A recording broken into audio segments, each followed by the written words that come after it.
And to be quite honest with you, I'm disgusted. I'm disgusted with... Cathy Engelbert just confirmed something that has sent the WNBA into an eruption so immediate and so intense that the Commissioner's office is going to be dealing with the fallout from this specific decision for weeks, regardless of whatever explanation accompanies the confirmation. Caitlin Clark will not be participating in the All-Star three-point contest. Not because of injury, not because of a scheduling conflict, not because of any circumstance that exists outside the control of the people running the All-Star event and the league that governs it. Because of a decision,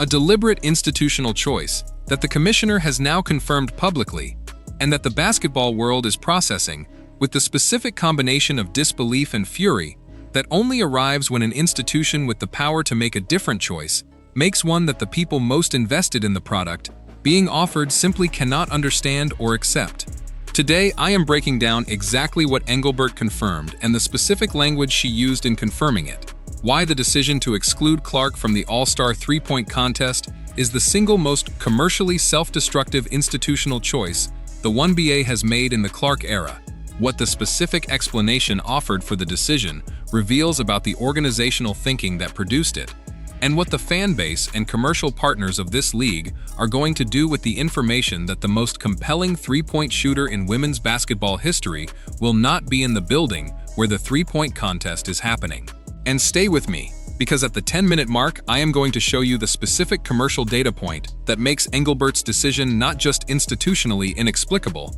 but actively dangerous to the commercial relationships that the WNBA's leadership has been spending the entire Clark era building.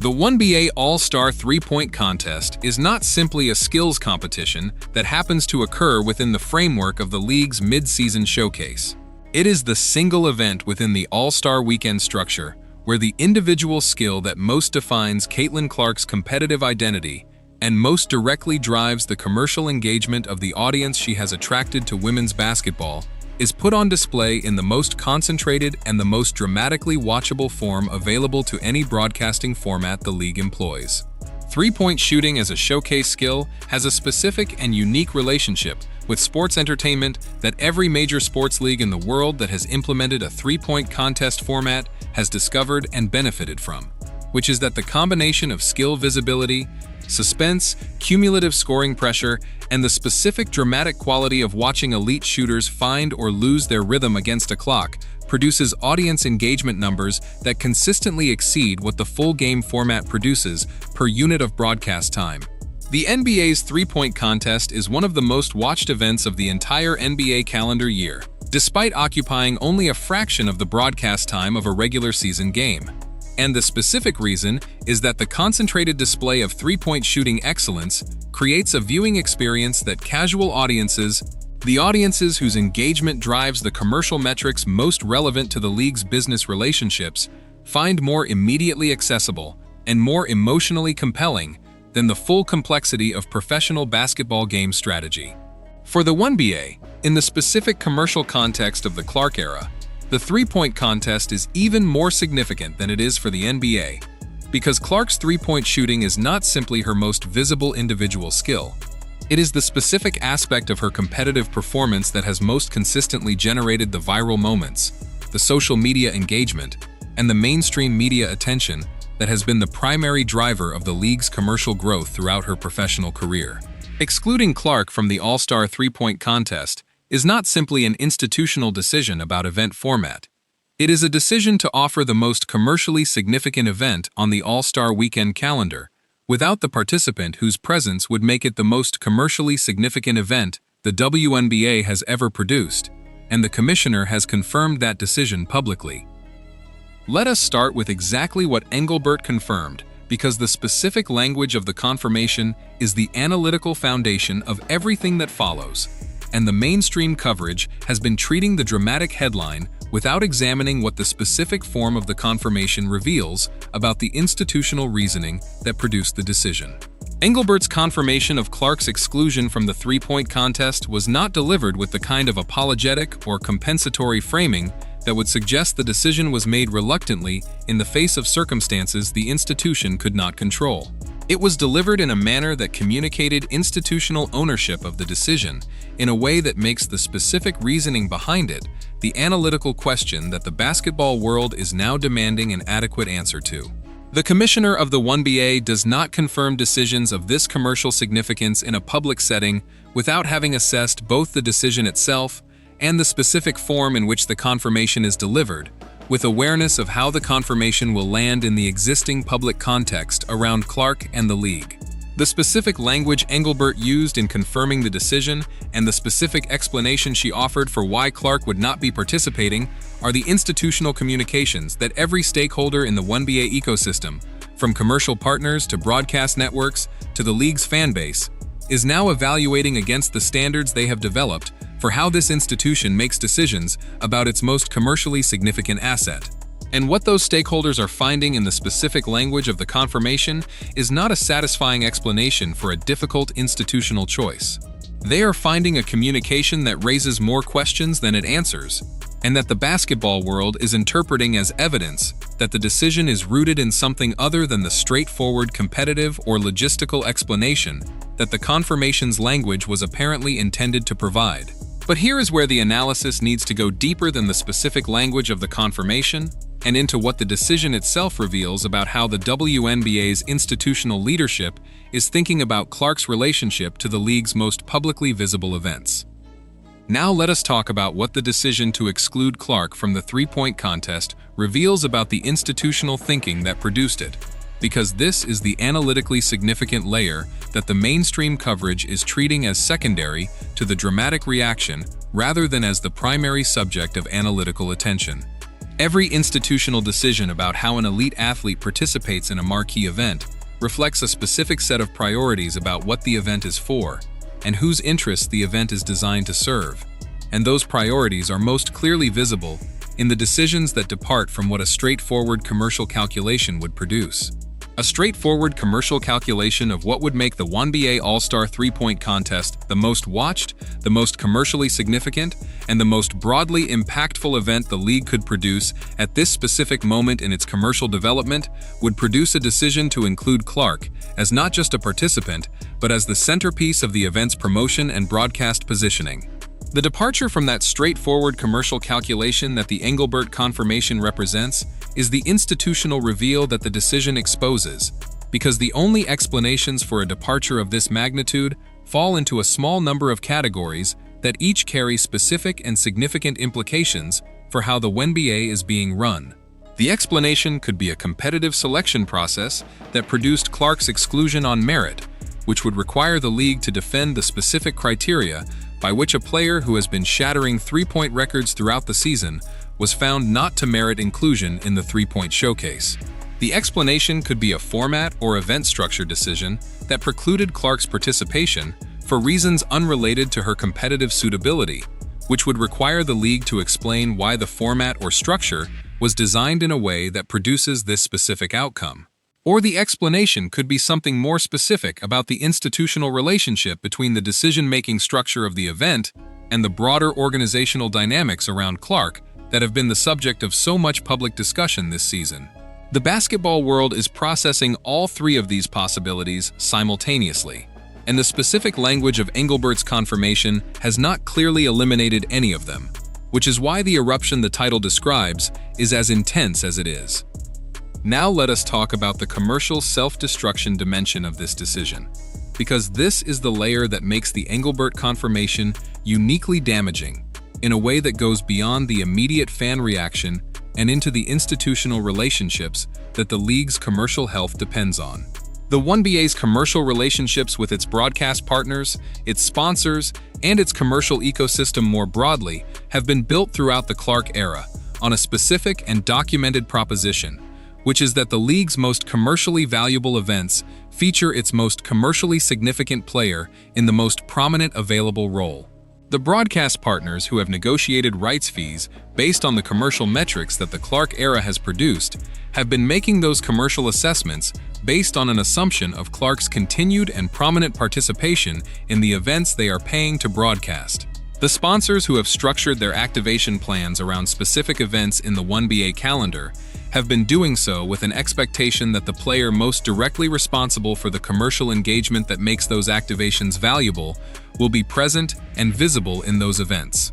When the commissioner confirms that Clark will not be participating in the single most commercially promising event on the All-Star calendar, every one of those commercial relationships receives a specific and damaging signal about the alignment between the institutional decisions the league is making and the commercial interests of the partners who have invested in those relationships, based on assumptions that the Engelbert confirmation has just complicated in a very public way. The specific commercial data point I mentioned at the start is this. The viewership differential between Clark featuring events and non-Clark events on comparable broadcasts with comparable promotion is the most specific and most quantitatively precise measure of the commercial cost of excluding her from the three-point contest. And that differential applied to the broadcast platform that carries the All-Star Weekend events produces a commercial cost estimate that the league's commercial partners are going to find very difficult to absorb quietly. Now let us talk about the fan base reaction, because the WNBA eruption the title describes is not simply a social media phenomenon that will subside as the news cycle moves on. It is a specific and significant signal from the audience that the league's commercial relationships are built on about the specific nature of what they came to women's basketball to watch, and about how they respond when institutional decisions remove the specific element that drove their engagement from the event they were most looking forward to. The fans who have been most engaged with the WNBA throughout the Clark era, the audience that drove the historic ratings, filled the arenas, and generated the commercial metrics that made the league's recent growth story credible to every commercial partner who looked at the numbers,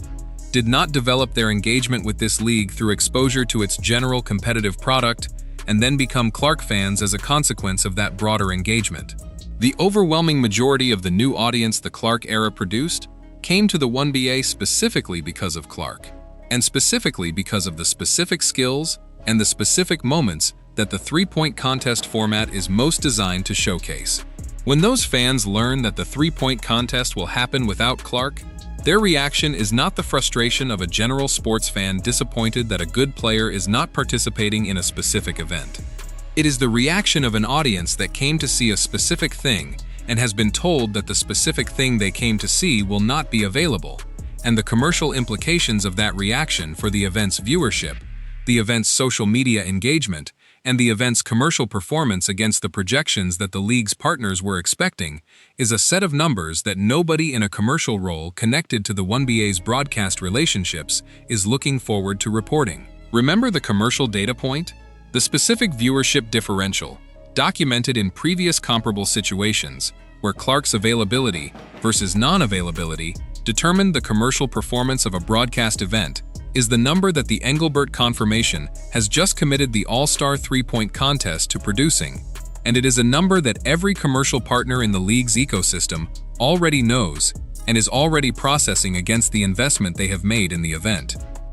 Here is what the mainstream coverage is almost entirely missing about the Engelbert confirmation and why it matters beyond the immediate fan reaction and the obvious commercial consequences. The specific timing of the confirmation, when it was made, how it was made, and what institutional context surrounded the decision to confirm it publicly in the specific way it was confirmed, reveals something about the organizational culture of the WNBA's institutional management that is as significant as the decision itself. A commercially sophisticated institution managing its most important commercial relationship would not confirm the exclusion of its most commercially significant athlete from its most commercially promising event without a comprehensive communications plan that addresses the predictable reaction from every stakeholder with a commercial interest in the outcome. The absence of that kind of comprehensive communications management around the Engelbert confirmation is itself a reveal about the institutional culture producing the decision,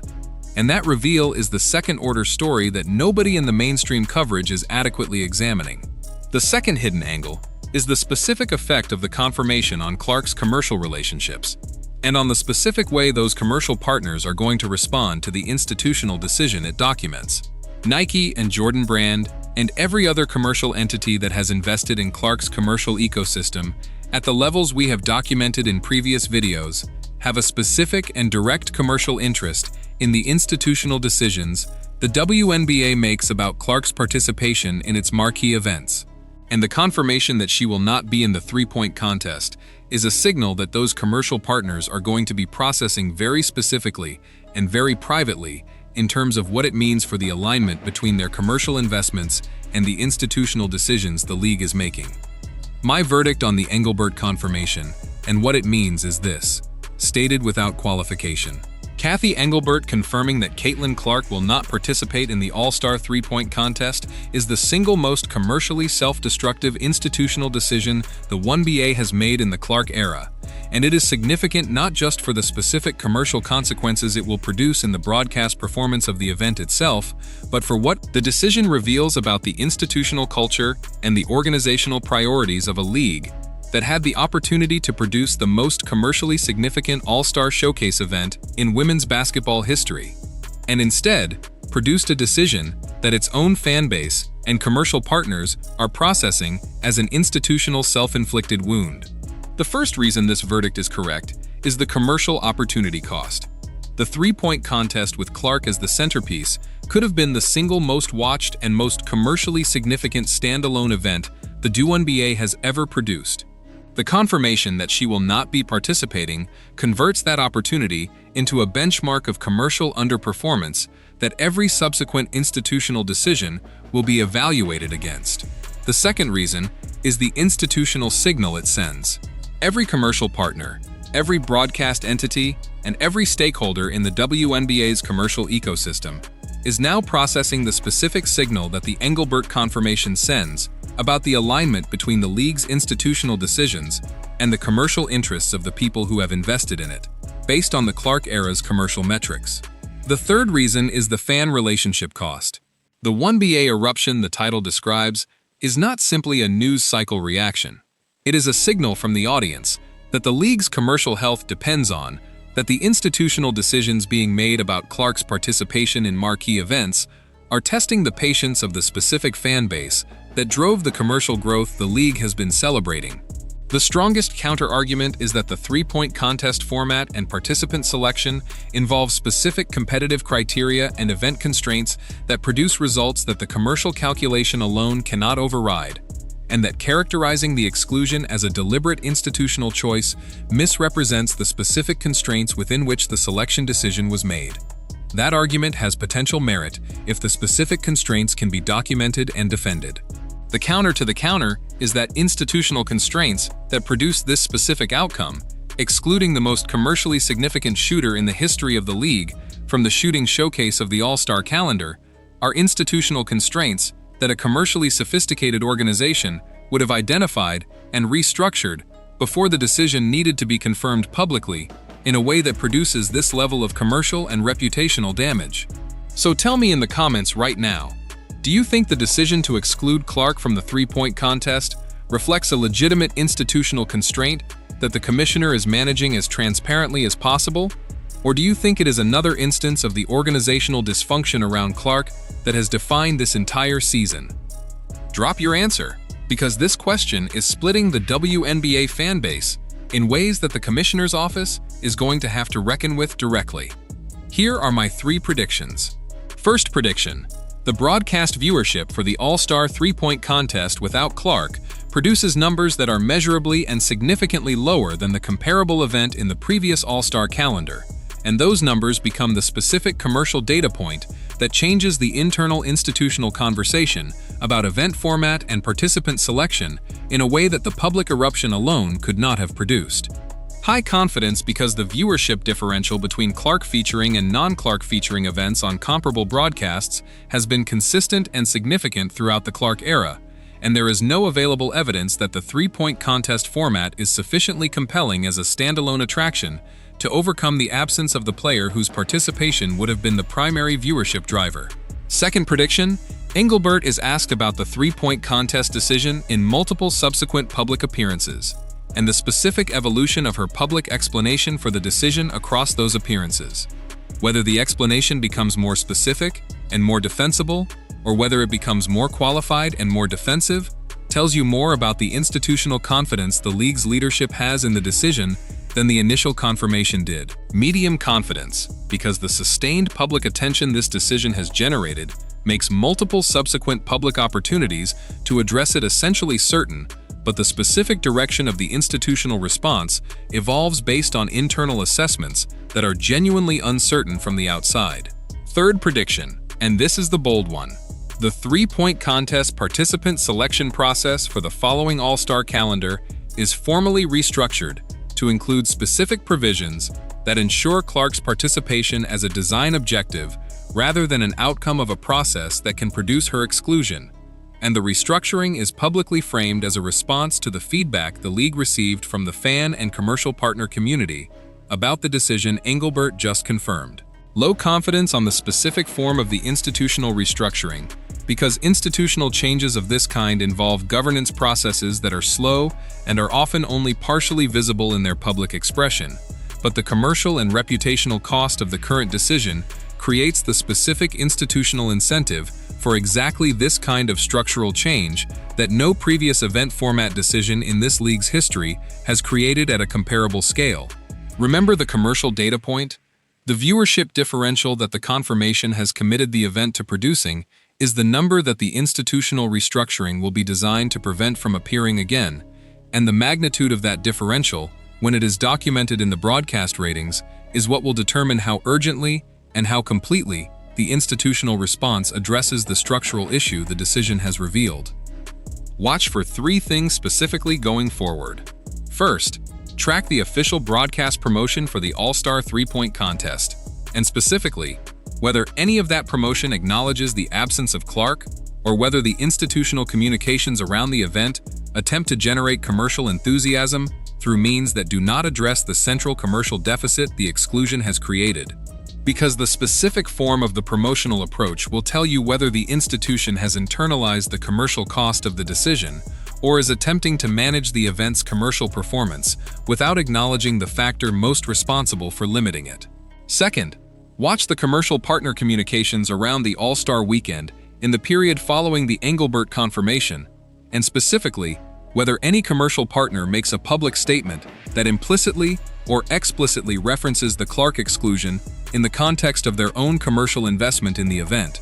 because any such statement would be the commercial community's public acknowledgement of the commercial cost that the institutional decision has imposed on their investment. Third, watch Clark's own public communication about the three-point contest exclusion, and specifically, whether she addresses it directly or maintains the professional communication approach that has characterized her most careful public statements this season. Because the specific form of her response will tell you how her representation is advising her to engage with an institutional decision that directly affects her commercial visibility in the single most commercially promising event on the All-Star calendar. In my next video, I am going deep on what the WNBA All-Star format would need to look like to maximize the commercial potential of the Clark era's most significant events, and what specific structural changes to the three-point contest and the broader All-Star Weekend format would most directly address the institutional failure that the Engelbert confirmation has made impossible to ignore. The single most important thing Cathy Engelbert confirming that Clark will not participate in the All-Star three-point contest tells us is that the institutional management of the WNBA's most commercially significant era has made a decision that its own fan base and its own commercial partners are processing as commercially self-destructive. And the WNBA eruption the title describes is the appropriate collective response to an institution that had the opportunity to produce the greatest showcase of individual shooting excellence in the history of women's basketball, and instead produced the confirmation that it will not. Subscribe to Street Hoops for the coverage that holds the institutional decision-making of this league to the commercial and competitive standard the Clark era demands. And tell me in the comments, does the exclusion of Clark from the All-Star three-point contest make you more or less likely to watch the event? And what would it take from the WNBA's institutional leadership for you to feel that the commercial potential of this specific moment in women's basketball history is being genuinely maximized rather than systematically wasted? Drop your answer right now, because I am reading every single one.